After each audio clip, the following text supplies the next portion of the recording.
Ako si Rom, Grab food rider. Bali 8:30 na ng gabi. Lumabas ako para magbiyahe. Ang totoo, wala naman talaga akong balak bumiyahe nito eh. Ilalabas ko lang yung pera ko na nasa cellphone. Ilakad kasi ako bukas. Ihatid ko yung biyanan ko sa airport. Kaya kailangan ko ng pera pang budget. Bali dito na ako nagbiyahe sa may Santa Rita.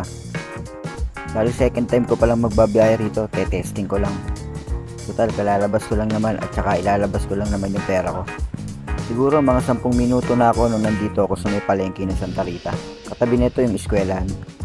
Tapos papansin ko parang wala yatang papasok na booking dito. Kaya nag-decide ako lumabas na lang ng highway. Medyo malayo rin to sa tinitiran ko pero mas malapit naman to kaysa sa Angeles.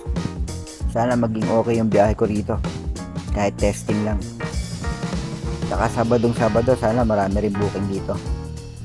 At ayun na nga, nakarating na ako dito sa may stoplight ng Santa Rita. Medyo mabagal lang ang takbo ko, umulan kasi. Tapos yun, tumigil ako rito sa harap ng Mang Inasal sa tabi ng highway. Tignan ko muna yung kapaligiran, nagpicture muna ako, ayan. Dito nga pala dumadaan yung mga truck sa may Bataan Highway.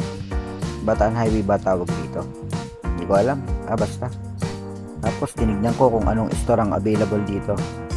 Ayan nirefresh ko pa yan. Mahina pala signal lang rito. Dito SIM card yung kasi gamit ko. Tapos yan, refresh ko lang.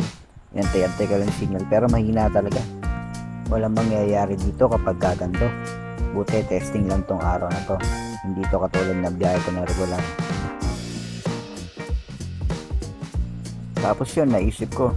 Punta ako dun sa may kabila, sa may Jollibee. Bali mag-U-turn lang ako.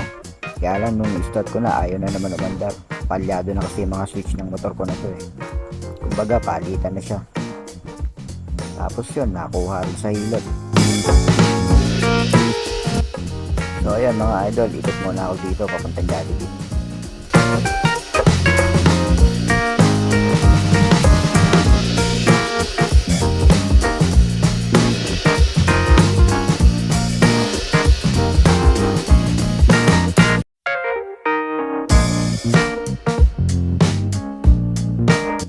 Sa parteng to napapaisip na ako.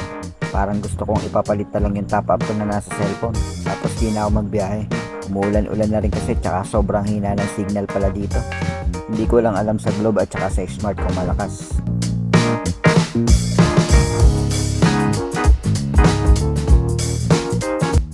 Tapos yan, nakarating na ako rito sa may harap ng Jollibee. Tumigil muna ako rito saglit. Naghanap ako ng rider na mapapalitan ng top up ko.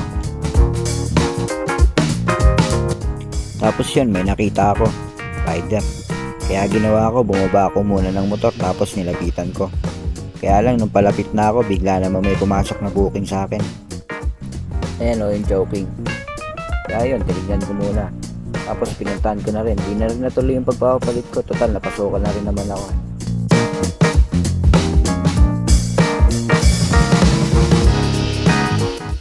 Pagpark ko dito sa motor, nag-video muna ako. Binidyoan ko lang yung paligid. Ganoon rin habang papasok ako.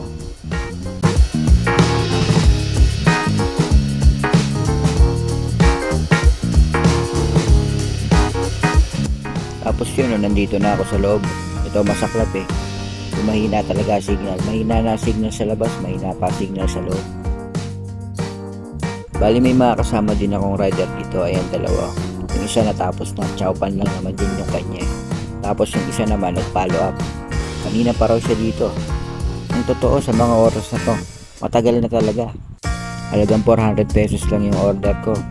Pero magkakalahating oras na ako rito. Pinutol ko lang yung video para magmukhang mabilis lang. Tapos may nakakwentuhan din akong rider dito. Ayun nga pala, si Roland. Nag-picture muna kami. Ay, video pala. Sorry. By the way, shoutout sa'yo, Roland. Tapos yun, nakuha ko na yung order ko. Medyo matagal talaga rito pero okay lang, wala naman akong hinahabol. Kagaya nga yung sinasabi ko kanina, ilalabas ko lang yung pera ko na nasa cellphone. Tapos yun, pinicturean ko na. Bali sa labas na ako nagpicture niyan, wala kasing signal sa loob eh. Sabay yun, dinala ko na sa bag ko. Medyo nagmamadali na rin ako nito kasi pumapatak-patak na yung ulan. Sana hindi tumuloy.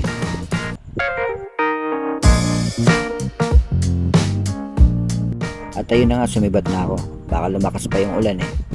Mahirap na, di ko pa naman kabisado rito. Pero buti na lang, yung customer na nakuha ko, yung location niya, medyo papunta ron sa amin. Pero malayo pa rin. By the way, shoutout nga pala muna tayo. Shoutout nga pala kay John Aquino at kay Brad King. At kayo palagi. Dennis TV at Angelica Jane, ingat. Shoutout din sa tita ko na nasa abroad at kay parang Kaloy. At kayo din kay Yan na lagi nag-share at kay Boss Dado, ingat. Shoutout din sa mga star sender, MD Ascension at Ma'am Rochi, maraming salamat po. Bye Chill at Dongs TV, shoutout sa inyo.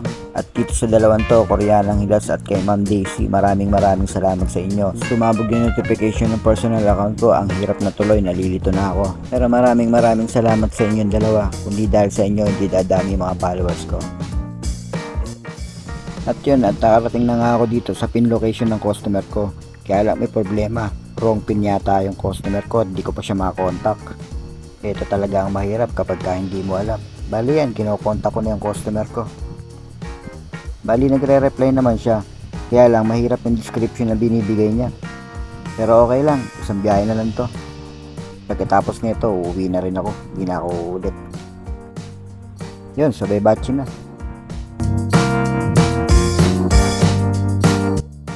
Ang totoo, nung pagpasok ko rito, nagpaikot-ikot pa ako. Yung pin location niya kasi mali, tsaka yung binibigay niyang description, hindi tama. Kaya naisip ko, bumalik na lang ako dun sa may pinasukan ko. Baka sakali, magkatugma pa yung description ng sinasabi niya. Tapos yun, nagkita na nga kami, nasa main road lang pala siya, hindi sa may papasok ng eskinita. Dun kasi nakalagay yung pin location niya eh. Tapos, nung pagkabigay ng bayad, yun na. Dumiretso na ako pa uwi. Tapos naalala ko, di pa pala ako naghahapunan. Kaya ginawa ko, nagbaka sakali muna ako. Dumaan muna ako rito sa isa sa pinakamasasarap na mami na natikman ko dito sa Natividad. Sana bukas pa. At ayun na nga, bukas pa. Kaya lang mukhang nagliligpit na, kaya nagtanong muna ako. Ayun, pwede pa raw, buenas. May dumating pang ang dalawang mag-asawa, kakain din yata. Tapos maya lang, eto na yung mami oh. Masarap tong mami na to, kakaiba. Saktong sakto lang yung lasa niya. Tapos yung tinapay nila, pandesal na mabigat sa tiyan. Di ko alam kung ano yun, pero ang sarap. Sobra. Tapos yun, nung natapos na ako, nagbayad na ako, sabay inom ng tubig. Medyo nagmamadali na rin ako nito kasi pumapatak na ng malalaki yung ulan.